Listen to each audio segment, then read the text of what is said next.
Sebab-sebab rezeki sempit. Pembahasan pertama, apa itu makna rezeki? Semua yang membawa kita kepada ridha Allah, itu rezeki. Ada rezeki dalam bentuk badan, makan, minum, sehat. Ada rezeki dalam bentuk batin, iman, Islam. Semua yang membawa kita kepada ridha Allah itu adalah rezeki. Ada yang di luar diri kita, punya teman yang baik, punya tontonan yang baik, punya sahabat yang baik, punya tetangga yang baik, itu adalah rezeki. Jadi definisi rezeki ini merubah cara pandang kita tentang orang yang mengatakan, alhamdulillah saya bisa berteman dengan dia, sejak berteman dengan dia rezeki saya lancar, padahal dia pecandu narkoba, dia ngajak dugem, dia ngajak sakau, dia ngajak mabuk, itu bukan rezeki. Nah, jadi dengan berislam ini adalah merubah mindset, cara pandang. Sama-sama mobil, sama-sama satu merek, sama tahunnya, sama harganya, sama dialernya. Yang satu jadi rezeki, yang satu jadi laknat. Yang satu dibawa ngaji, dibawa ke panti asuhan, yang satu lagi dibawa maksiat, dibawa, dan seterusnya. Jadi orang yang mengatakan, oh si anu rezekinya lancar ya, belum tentu rezeki. Nah, ini didudukkan dulu ini, kalau enggak nanti, kalau cara pandangnya adalah bahwa rezeki itu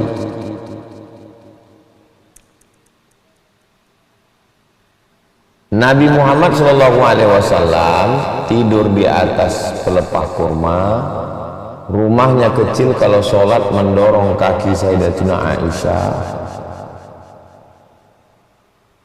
Sementara Raja Persia tidur di atas kasur empuk dari sutra Fir'aun, hidup enak, nyaman di istana. Nabi Musa mengembala kambing. Kalau standarnya materi, berarti yang dapat rezeki Fir'aun. Nabi Musa nggak dapat rezeki. Yang dapat rezeki Qarun. Nabi Musa nggak dapat rezeki. Yang dapat rezeki Abu Jahal, Abu Lahab. Maka sebelum kita masuk ke ayat, harus didudukkan dulu. Apa itu rezeki? Semua yang membawa kita kepada ridha Allah itu rezeki. Sama-sama handphone, mereknya sama, tapi ada handphone yang jadi rezeki, ada handphone yang tidak jadi rezeki.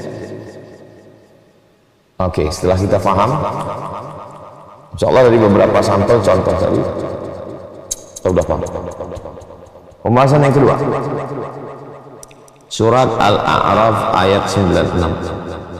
Surat Al-A'raf ayat 96. Walau anna ahlal qura amanu, seandainya penduduk suatu negeri itu amanu, beriman, wattaqau, takut kepada Allah, beriman, percaya. Setelah percaya, takut makan haram, takut zina, takut riba, takut narkoba, takut. La fatahna alaihim barakatin, kami bukakan berkah. Minas sama, dari langit, wal ard, dari bumi. Walakin kadzabu, nah ini dia. Ini yang terkait dengan tema kita, sebab rezeki sempit. Walakin kadzabu, tapi kalau mereka mendustakan ayat kami, tidak sholat, tidak puasa, tidak zikir, tidak ngaji. Walakin kadzabu, kalau mereka mendustakan ayat kami, akhadnahum, kami ambil rezeki itu, kami ambil berkah. Tetangga saya nggak sholat, rumahnya besar.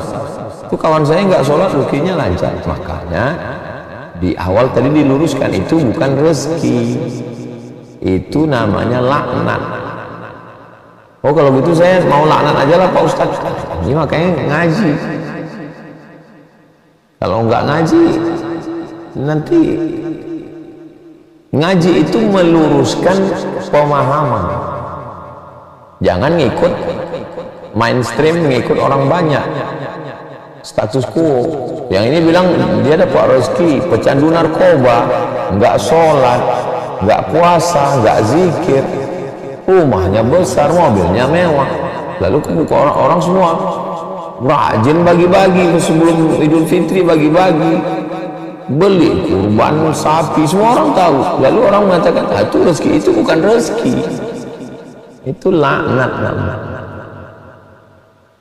Maka kata Allah, akhadnahum, kami cabut berkah, kami cabut rezekinya, materinya, atau berkahnya dicabut. Gara-gara apa? Walakin kadzabu, mereka mendustakan ayat-ayat kami. Akhadnahum, kami cabut. Al-A'raf 90.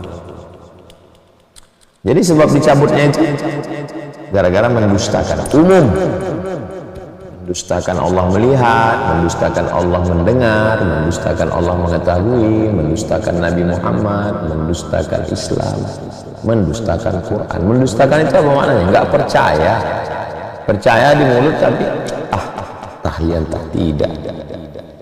Cuma mendustakan Allah. Kadang mulutnya iya, tapi hatinya sebetulnya mendustakan. Mendustakan itu, hari ini ada razia Jalan Sudirman dari jam 9 pagi sampai jam 3 sore. Kemudian ada satu anak muda enggak pakai helm, bawa motor, pakai sendal, nyantai aja. Itu namanya mendustakan.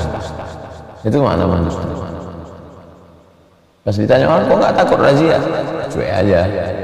Kalau ada, alhamdulillah. Kalau ada ya kita putar balik. Kalau nggak ada, itu namanya mendustakan. Nggak percaya. Walakin kadzabu, kalau mereka mendustakan. Akhadnahum, kami cabut.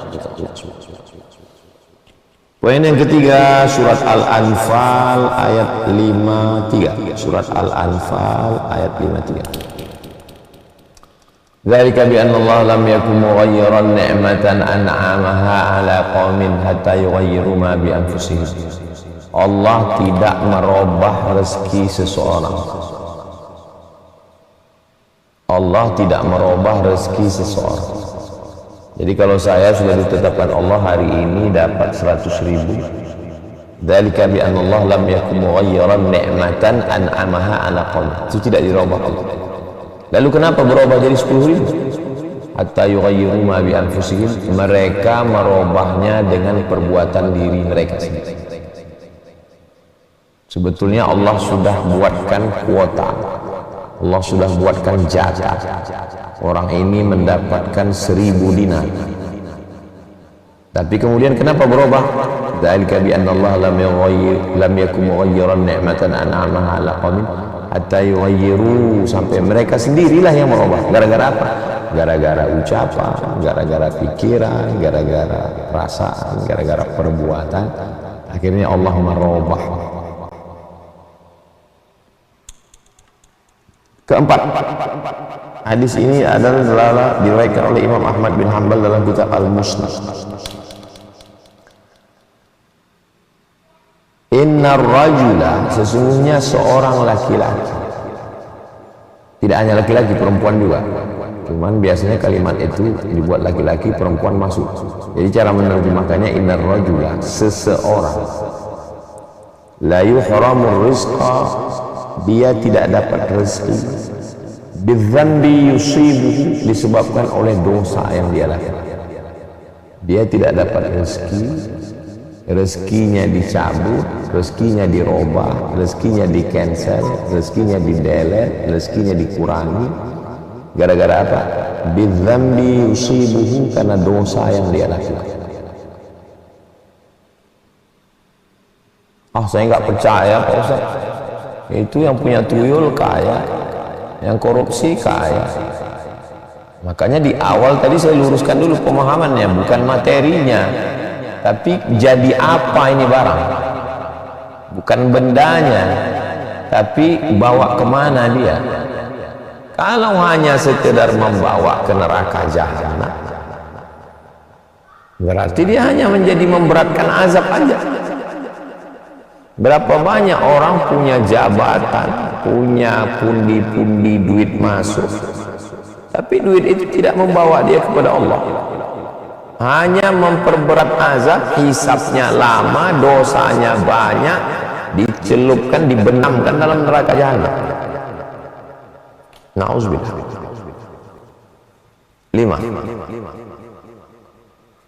Az-zina yurisul faqra.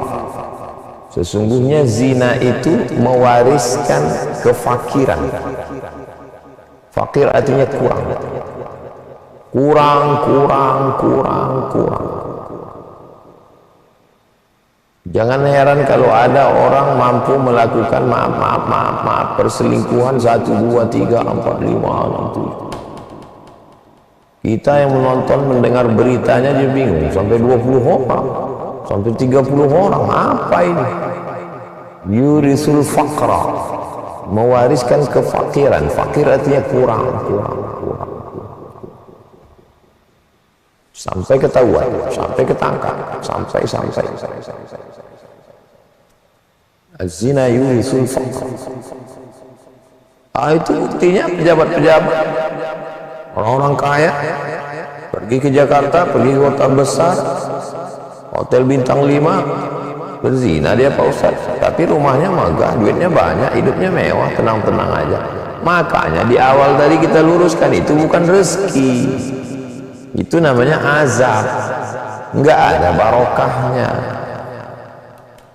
Saya Rabu yang lalu, besok Rabu yang lalu, heran saya Pak Ustaz, ya orang datang saya tahu, duitnya banyak, tanahnya luas, saya tahu dia orang kaya, nggak pernah bantu pondok, nggak pernah dekat ulama, sudah nggak bisa jalan, masih tetap juga lagi nongkrong di warung kopi, ngomong yang enggak. Nggak pernah beribadah, nggak dekat ulama, nggak pernah pondok, nggak pernah ke masjid, nggak pernah sedekah. Terus jawaban saya, itulah adilnya Allah. Loh, kok adilnya Allah? Iya, disitulah adilnya Allah. Dia korupsi, dia makan haram, dia zalim, dia aniaya, sehingga hatinya tertutup untuk berbuat baik. Coba seandainya koruptor itu duitnya dibangunkannya ke masjid, dia bersedekah, mati dia, dapat pahala, dia mengalir. Sampai bingung, heran, kok bisa nggak terpikir di kepalanya untuk bersedekah?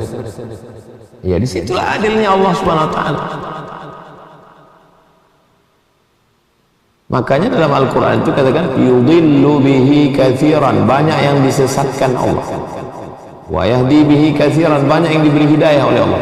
Siapa yang disesatkan Allah? Wa ma yudhillu bihi illa al-fasiqin, yang disesatkan Allah itu adalah orang-orang yang fasik.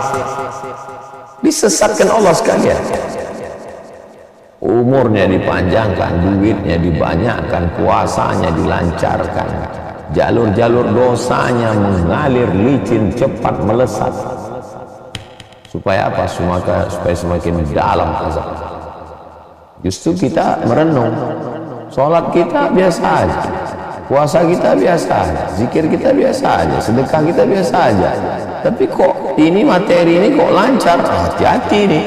Ini jangan-jangan istidraj ini, jangan-jangan azab ini bukan nikmat ini. Itu penuhnya malu. 6. Poin ke-6. Ma min qaumin, sekelompok masyarakat, yazharu fihi murrisyah, di tengah mereka itu sudah merajalela riswah, sogok, illa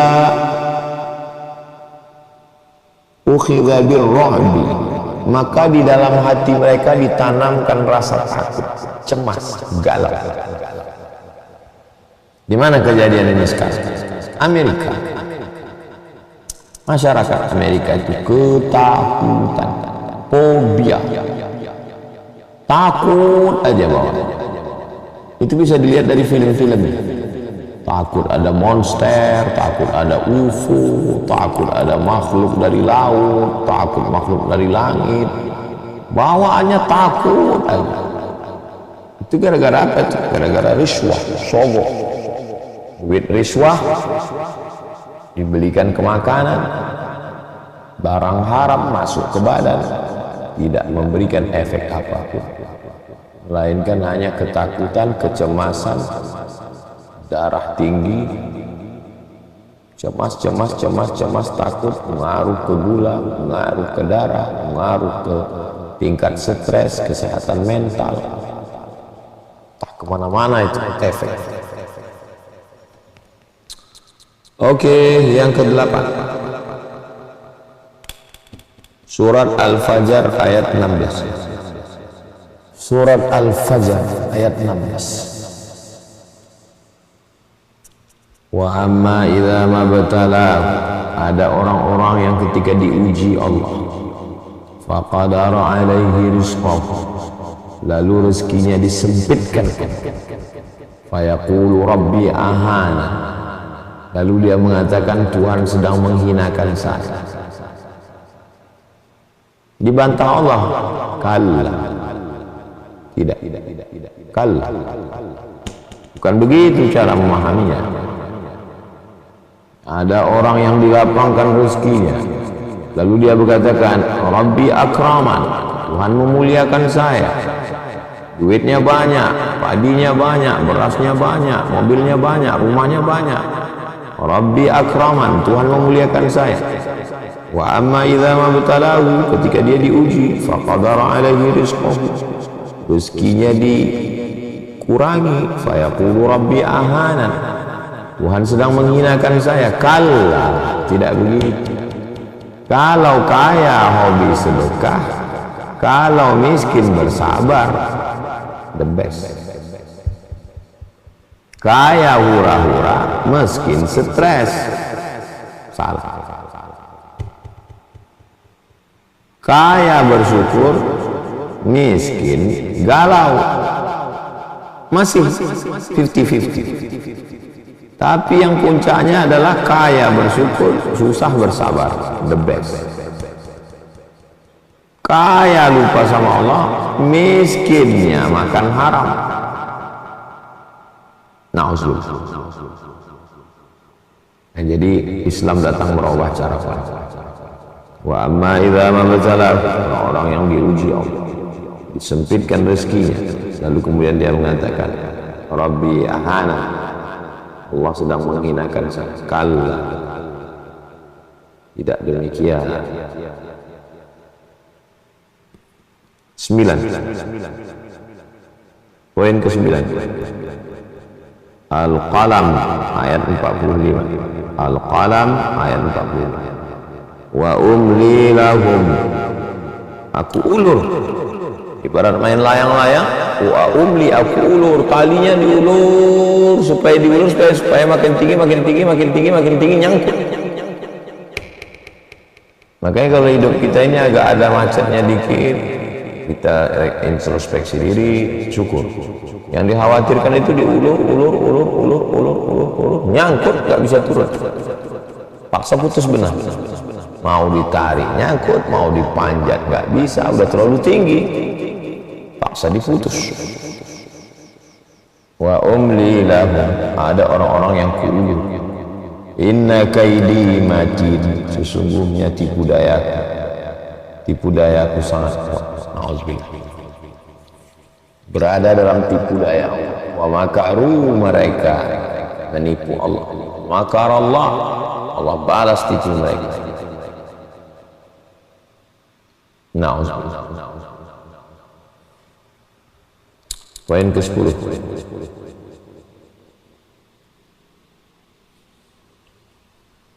At-tadabbur sa'ah, merenung berpikir sesaat, khairun min qiyami lailah, lebih baik daripada tahajud sepanjang malam. Bagi yang ada rezeki dibukakan Allah, coba merenung sejenak. Apakah dengan rezeki ini saya sholat makin khusyuk? Apakah saya makin rajin silaturahmi? Apakah saya makin rajin bersedekah? Kalau iya, ini nikmat. Dengan lancarnya ini, sholatnya makin kacau, silaturahim khusus, zikir nggak peduli kepada orang. Pas, hati-hati.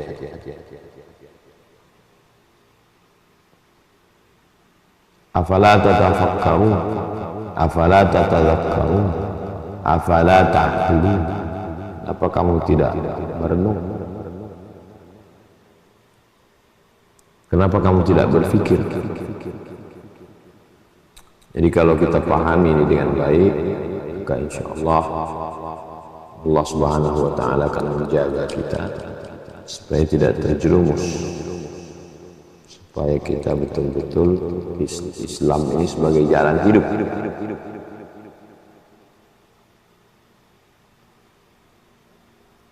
Yang terakhir, yang ke-11,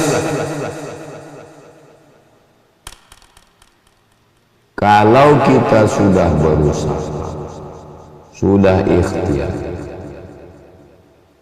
ternyata rezeki tetap sempit, berarti Allah punya rencana yang jauh lebih indah dari rencana. Itu yang disebut dengan husnuzan. Hubungan dengan Allah itu paling indah, husnuzan. Tapi jangan sampai salah, jangan sampai terjebak pada Jabriyah. Jabriyah adalah aliran sesat, orang yang tidak mau berusaha. Saya katakan tadi, setelah berusaha, setelah berikhtiar, setelah mengerahkan segenap kemampuan, terjadi apa yang terjadi, maka dia katakan rencana Allah. Mungkin dengan sempitnya rezeki ini kita bisa lebih lama sujud, lebih banyak zikir, lebih banyak waktu dengan keluarga, bersangka baik, husnuzan kepada Allah, ridha menerima takdir setelah usaha. Jangan sebelum usaha, ini belum apa-apa udah serah aja sama Allah, bukan gitu.